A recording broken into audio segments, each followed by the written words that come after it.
Guys என் வீட்டுக்கார் எனக்கு வளையல் வாங்கி தரேன்னு சொன்னாருன்னு சொல்லிட்டு கிளம்பணும். பட் இவன் சொன்ன நேரமோ என்னமோ எல்லாரும் கடையடிச்சிட்டு போயிட்டாங்க. அப்புறம் இந்த ஸ்ட்ரீட்குள்ளே வந்துட்டு ரேண்டமாக போனோம். ஏதாவது இருக்கா பார்க்கலாம் அப்படின்னு பார்த்தோம்னா அந்த ஒரு கடை வந்துட்டு இருந்துச்சு. ஸோ இங்கே நிறையா கலெக்ஷன்ஸ் வச்சுருந்தாங்க. எதை எடுக்கனே தெரியாமல் ஃபைனலைஸ் பண்ணி இந்த பேங்கில் வந்து நான் சூஸ் பண்ணியிருந்தேன்.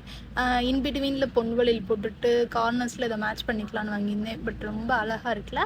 இதை போட்டு பார்த்தேன், அப்படியே ப்ரிட்டியாக இருந்துச்சு, நல்லா இருக்கு அப்படின்னு சொல்லிட்டு நெக்ஸ்ட்டு வந்துட்டு பக்கத்துலேயே இயரிங்ஸ் கடை வச்சுருந்தாங்க. ஸோ அங்கேயும் போட்டு எல்லாமே பார்த்தேன். பட் எனக்கு அவ்வளோவா கலெக்ஷன் பிடிக்கல. சரி இங்கே போயிடலாமே அப்படின்னு சொல்லிட்டு, நம்ம வந்ததே அதுக்கு தானே அப்படின்னு எப்போ பார்த்தாலும் சோறு சோறு சோறுன்னு திங்க போயாச்சு. போயிட்டு பானிபூரி சாப்பிட்டோம். ஜிகிர்தண்டா நான் கிரேவிங்காக இருக்குன்னு கேட்டேன். அவ்வளோ நல்லா இருந்துச்சு அந்த அண்ணன் ஜிகிர்தண்டா கடையில். அதுக்கப்புறம் வீட்டுக்கு பார்சல்ஸ் வாங்கிட்டு போயிட்டோம். நெக்ஸ்ட்டு ஃப்ரூட் சாலட் கடைக்கு போயிட்டு அங்கேயும் போய் கஸ்டர்ட் ஃப்ரூட் வாங்கிட்டு போகிற வழியில் அப்படியே நாங்கள் ட்ரெயின் பார்த்தோம். ஸோ அவருக்கு என்னன்னு தெரில, பொண்டாட்டி கூட சண்டைக்குள்ள ரொம்ப மெதுவாக ஓட்டிகிட்டு போயிட்டு இருந்தாரு. சரி நான் செவனே தானா போய்க்கிருந்தேன். சரி okay, tata, bye bye, see you next video பார்க்கலாம்.